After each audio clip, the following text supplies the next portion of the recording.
Quel est le joueur que vous n'avez jamais signé dans votre carrière, mais que vous auriez aimé avoir?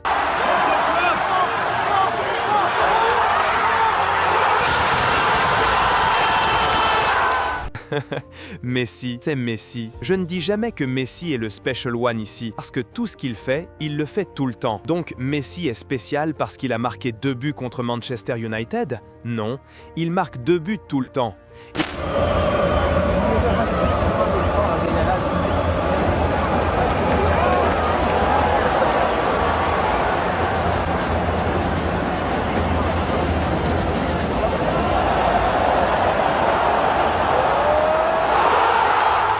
Et juste pour vous donner un exemple, Messi a gagné la Ligue des Champions avec 3 entraîneurs différents. Je pense qu'il est plus facile de gagner avec lui que contre lui. En gros, tout tournait autour du fait de ne pas laisser jouer Messi.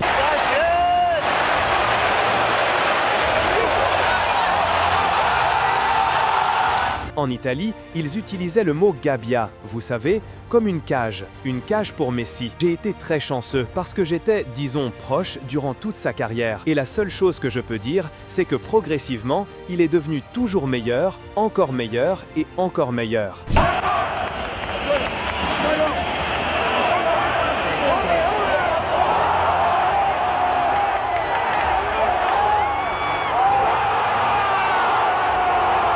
Génie.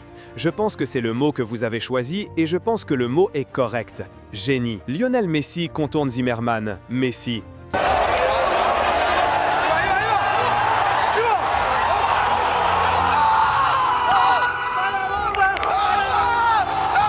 José Mourinho l'a dit il y a des années, bien avant que le monde ne comprenne ce qu'il voulait vraiment dire. À chaque match, Messi semble s'améliorer et personne ne le croyait.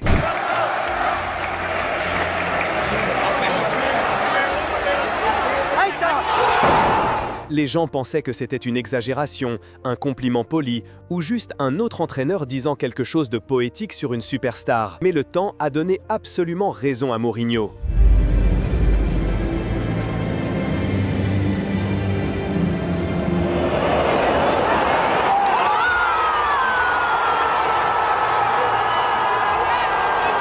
À 38 ans, alors que n'importe quel joueur normal ralentirait, Messi a atteint un niveau qui semble presque irréel. Une version de lui-même qui continue de défier la logique, les attentes et même la façon dont nous analysons le football. Ce dieu du football a rendu les choses complètement différentes. Et bien sûr, ils ont une bonne équipe, bien sûr, ils ont des joueurs phénoménaux, mais ce joueur est absolu. Rien que cette saison, il est devenu le meilleur passeur de l'histoire du football, atteignant un chiffre impossible de 405 passes décisives. Il a grimpé à 896 buts en carrière, devenant le 2e meilleur buteur de tous les temps et continue de grimper. Il a dominé les qualifications pour la Coupe du Monde avec 8 buts, a remporté le soulier d'or de la MLS avec 35 réalisations et a porté l'Inter Miami et l'Argentine avec la même autorité qu'il montrait autrefois lors des soirées de Ligue des Champions au Camp Nou. Le plus effrayant, c'est ceci. Son niveau n'a pas baissé du tout. Le dribble est toujours aussi tranchant. La vision du jeu semble toujours surnaturelle et la finition est toujours aussi létale. Et les racines de cela viennent de Barcelone, où il a marqué 672 buts, délivré 303 passes décisives et offert au monde certains des moments de football les plus emblématiques jamais enregistrés. La course à la Maradona contre Getafe. Xavi, més capradeta per Messi, Messi, immens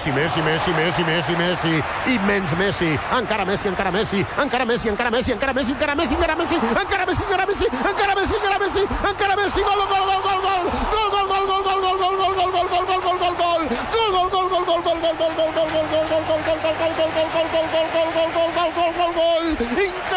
increïble, no m'ho puc imaginar, no m'ho podia imaginar, no ho he vist mai això, no ho he vist. Le silence qu'il a imposé au Bernabéu. Para Sergio Roberto, Piqué, Busquets, tendrá una más el Barça, veremos, va a Sergio Roberto la última, si la cambia toda puede ser, si la cambia toda por la izquierda puede ser, si la cambia toda puede ser, la cambió una más, se viene André Gómez, debo pasar Jordi Alba, viene André Gómez para Jordi Alba, la última, le queda Messi, está... La tête impossible en finale de la Ligue des Champions 2009.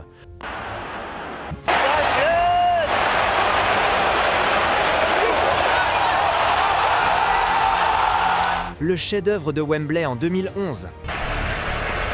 Messi. Oh, fabulous. La célèbre célébration avec son maillot.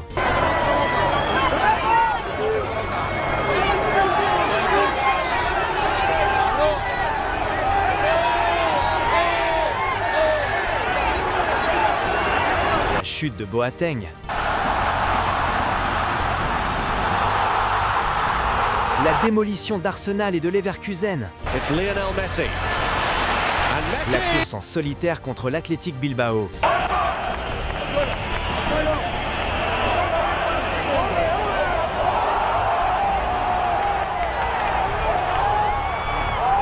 Le coup franc parfait contre Liverpool.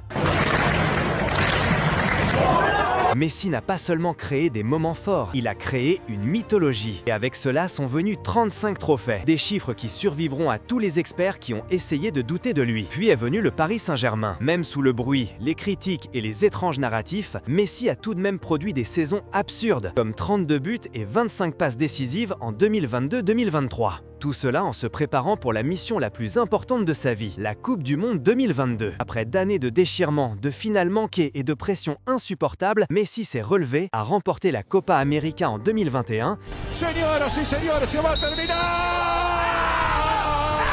et a finalement soulevé la Coupe du Monde à Doha. ¡Se terminó! ¡Se terminó, Leo! ¡Se terminó, Leo! ¡Se terminó! ¡Se terminó, Leo! ¡Se terminó! ¡Carajo, se terminó! À ce stade, il avait fini le jeu du football. Il avait absolument tout gagné. Et puis, avec le monde à ses pieds, il a choisi quelque chose de complètement inattendu. L'Inter Miami. Une nouvelle ligue, un nouveau continent, un nouveau défi. Son arrivée a transformé la Major League Soccer du jour au lendemain, remplissant les stades, battant des records de vente de produits dérivés et transformant chaque match en un événement mondial. Et à Miami, là où beaucoup disaient qu'il irait en vacances, Messi a de nouveau fait taire tout le monde. Il a pris la pire équipe de la MLS et en a fait des prétendants pour chaque compétition à laquelle il participait. Il a gagné la Leagues Cup dès son arrivée, a remporté le Supporter Shield lors de sa première saison complète et lors de sa deuxième, il les a emmenés en finale de la MLS. Pep Guardiola l'a dit le mieux. Vous savez pourquoi Messi est le meilleur joueur que j'ai jamais vu de ma vie? Parce que c'est un compétiteur.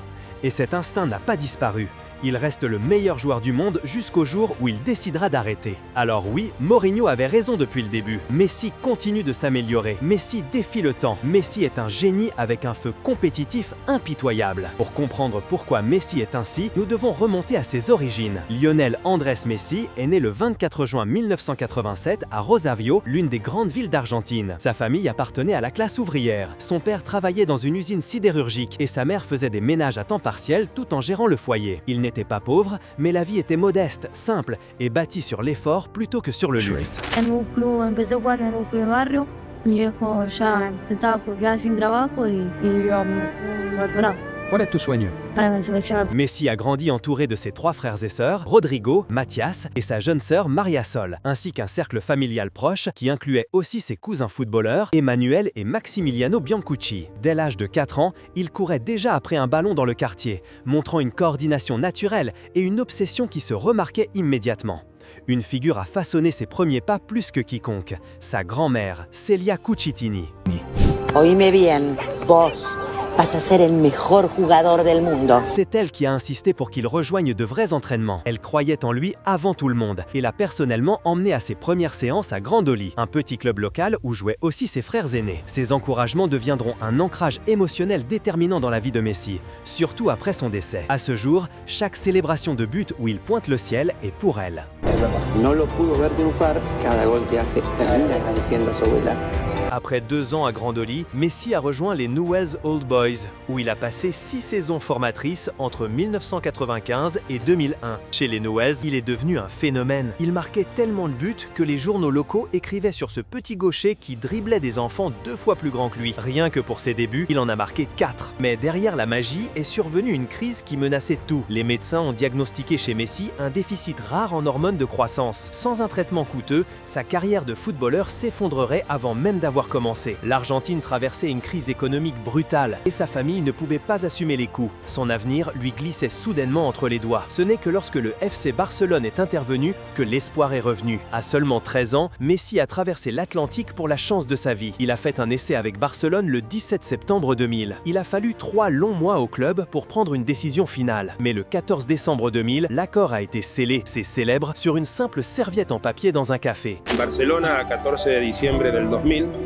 y en presencia de los señores Minguella y Horacio, Carlos Rechac, secretario técnico del Fútbol Club Barcelona, se compromete bajo su responsabilidad y a pesar de algunas opiniones en contra, a fichar al jugador Lionel Messi siempre y cuando nos mantengamos en las cantidades acordadas. Cette serviette se vendrait plus tard aux enchères en 2024 pour plus de 900 000 $, devenant l'un des documents les plus emblématiques du football. À la Masia, la légendaire académie de Barcelone, Messi a explosé instantanément. Il a marqué 4 buts lors de son premier match et a terminé la saison 2002-2003 avec un total absurde, 36 buts en 30 matchs. Les entraîneurs ont su immédiatement qu'il tenait quelque chose de générationnel. Le 16 novembre 2003, il a été appelé pour un match amical avec l'équipe première contre Porto. Il n'avait que 16 ans, 4 mois et 23 jours. Moins d'un an plus tard, le 16 octobre 2004, il faisait ses débuts en Liga dans le derby contre l'Espagnol. Ce n'était qu'une courte apparition, mais elle marquait le début d'une nouvelle ère. Puis, le 1er mai 2005, est arrivé le moment qui symbolisait le destin. Messi a marqué son premier but en Liga contre Albacete après un lob délicat sur une passe de Ronaldinho. Pour Barcelone, cela ressemblait qu'à un passage de flambeau. Le magicien brésilien reconnaissant le jeune génie qui allait redéfinir l'avenir de Barcelone. À 17 ans, 10 mois et 7 jours, Messi devenait le plus jeune buteur de l'histoire du club. Un record battu plus tard, notamment par Lamine Yamal, mais qui annonçait au monde que quelque chose d'extraordinaire avait commencé. Tout ce qui a suivi dans la carrière de Messi à Barcelone fut plein de records et de moments historiques. En 17 saisons, il est devenu le meilleur buteur de tous les temps du club avec 672 buts en 778 matchs, remportant 10 Ligas, 7 Copas del Rey et 4 Ligues des Champions. Il a aussi brisé des records individuels, 91 buts sur une année civile, 50 buts en une seule saison de Liga et un total de 477 buts et 305 passes décisives dans les compétitions de la Ligue espagnole. Avec Messi, Barcelone a vécu certaines des plus grandes années de son histoire, le légendaire sextuplé de 2009 et la transformation totale sous Guardiola. Avant Pep, le Barça avait passé 7 saisons consécutives sans atteindre les 100 buts, toutes compétitions confondues. Mais tout a changé lors de la première saison de Messi en tant que faux neuf. Il a dépassé les 30 buts pour la première fois et à partir de ce moment, le Barça a enchaîné 13 saisons consécutives en dépassant la barre des 100 buts. Et Messi n'était pas grand seulement par lui-même. Avec Neymar et Luis Suarez, le célèbre trio MSN, Barcelone a produit des chiffres offensifs irréels. 171, 160 et 167 buts en 3 saisons. Le trio a marqué à lui seul plus de 100 buts chaque année. En 2014-2015, Messi 58, Neymar 39 et Suarez 25. En 2015-2016, Suarez fut meilleur buteur avec 59, Messi en a ajouté 41 et Neymar 31. Lors de leur dernière année ensemble, 54 pour Messi, 36 pour Suarez et 20 pour Neymar, dominant l'Europe et remportant une Ligue des Champions. Messi a aussi créé des moments inoubliables. En 2006, à Stamford Bridge, il a détruit Chelsea, provoqué le carton rouge de Del Orno et mérité la célèbre phrase de Mourinho, Teatro del Bueno. Se ha hecho teatro.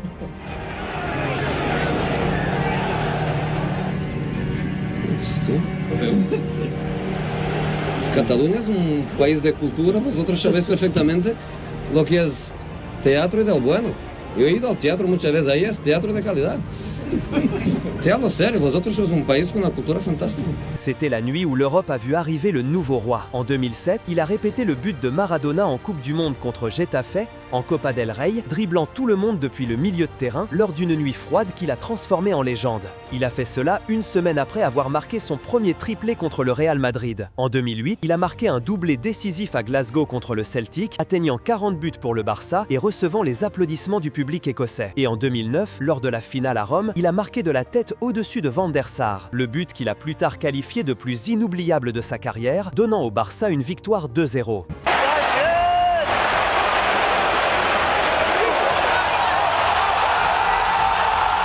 Messi apparaissait toujours quand cela comptait. Comme l'a dit Mourinho, il continuait de s'améliorer et le monde n'avait pas encore vu ses plus grands chefs-d'œuvre sous le maillot de Barcelone. En 2011, Messi est devenu le maître absolu du Real Madrid. Une semaine après la défaite du Barça en finale de la Copa del Rey et au milieu d'une guerre houleuse entre Guardiola et Mourinho, en esta sala, él es el puto jefe, el puto amo, es el que más sabe del mundo.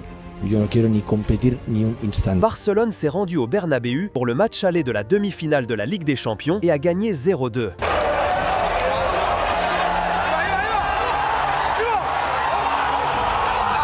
Messi a marqué les 2 buts et il dit encore que ce fut le match le plus inoubliable de sa carrière. Mourinho était le patron de la salle de presse, mais Léo était le patron sur le terrain. En 2012, Messi a de nouveau marqué l'histoire de la Ligue des Champions. Lors de la victoire 7-1 sur le Bayer Leverkusen, il est devenu le premier joueur de l'histoire à marquer 5 buts dans un match à élimination directe de la Ligue des Champions.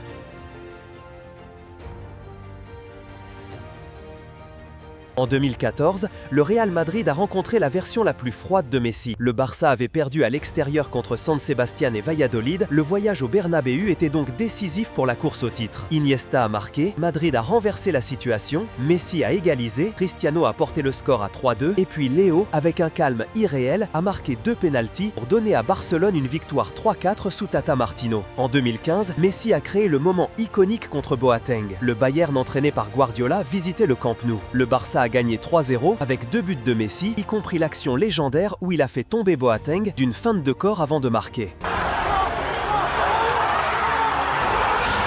La saison s'est terminée par un triplé, mais cette nuit-là vivra pour toujours. Au fil des années, l'impact de Messi à Barcelone n'a fait que grandir. En 2016, Messi a porté Barcelone sur son dos, après une période terrible. Ils se sont rendus à La Corogne avec tout en jeu et ont gagné 0-8. Messi était la force principale. 1 but, 2 passes décisives et 2 autres actions en solo menant à des buts. En 2017, il a montré au Bernabéu qui était le vrai roi. Quelques semaines après la légendaire remontada contre le PSG, il a marqué le but de la victoire, 2-3, dans le temps additionnel et a célébré en brandissant son maillot devant la foule du Bernabéu.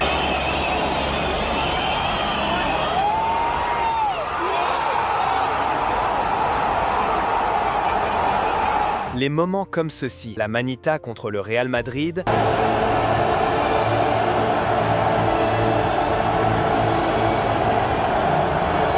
le coup franc contre Liverpool,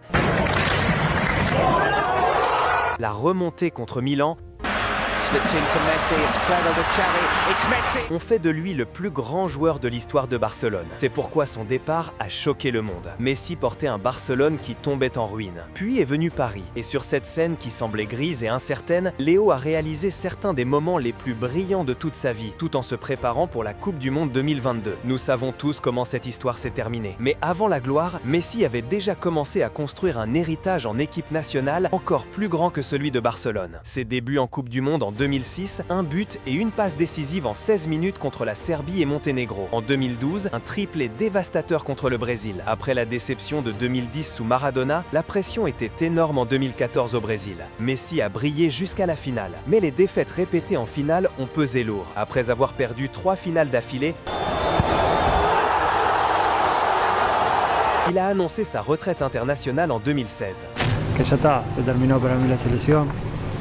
Ya, como dije recién, son 4 finales, no es para mí. Lamentablemente lo busqué, era lo que más deseaba. No se me dio, pero creo que ya está. L'Argentine l'a supplié de revenir. Il est revenu juste à temps pour qualifier l'Argentine pour la Coupe du Monde 2018 avec un triplé sensationnel contre l'Équateur. Puis est venue la victoire qui a tout changé, la Copa América 2021 au Maracana contre le Brésil. Messi a enfin gagné un trophée avec son Argentine bien-aimée.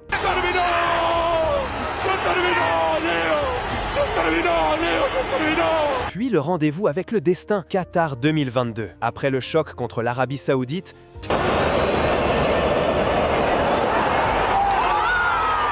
the moment that saved Argentina's World Cup. Messi a sauvé l'Argentine contre le Mexique avec un but crucial. Contre l'Australie, pour son 1000e match, il a brillé.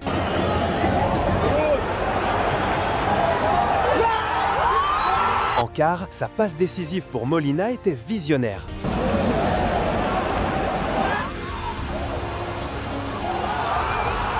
Argentina con Leo Messi. Bueno, Leo, quedaste un poco caliente por el final. ¿Qué mirá, bobo? Anda para allá, bobo. Anda para allá. Tranquilo, Leo. En demi-finale, il a détruit Joško Gvardiol.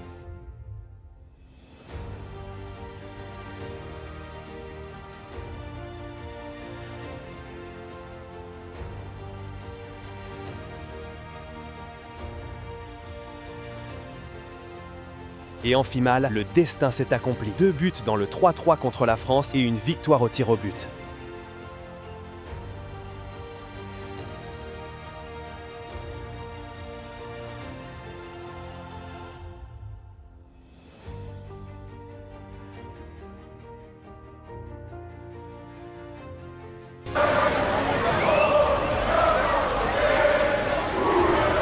Messi a été nommé homme du match à chaque rencontre à élimination directe. Tout le monde pensait que son histoire avait atteint sa fin parfaite, mais Messi avait d'autres plans. Transformer la pire équipe de la MLS en champion. Dès son arrivée à l'Inter Miami, ce fut comme un film. Son premier match, un coup franc à la dernière minute pour gagner. En Leagues Cup, il a enchaîné les buts et les exploits, menant Miami à son tout premier trophée. Miami a écrit l'histoire en 2024, brisant le record de points de la MLS et remportant le Supporters Shield. Messi, Suarez, Busquets et Jordi Alba ont recréé un mini Barcelone. Malgré les blessures, Messi a livré des chiffres absurdes, 20 buts et 16 passes décisives en seulement 19 matchs. Le projet de Miami dépendait d'une vérité fragile. Messi devait rester en bonne santé pour les playoffs. Et c'est là que Messi est passé en mode Coupe du Monde. Face à l'adversité et aux suspensions, il s'est adapté, jouant faux neuf entouré de jeunes talents comme Matteo Silvetti. Miami a détruit Nashville, battu Cincinnati et écrasé NYCFC en finale de conférence. Messi est devenu le meilleur passeur de tous les temps, avec 405 passes décisives. Alors oui, Mourinho avait absolument raison. Tant que Messi garde le ballon en mouvement, il reste le propriétaire, le maître et le roi du jeu.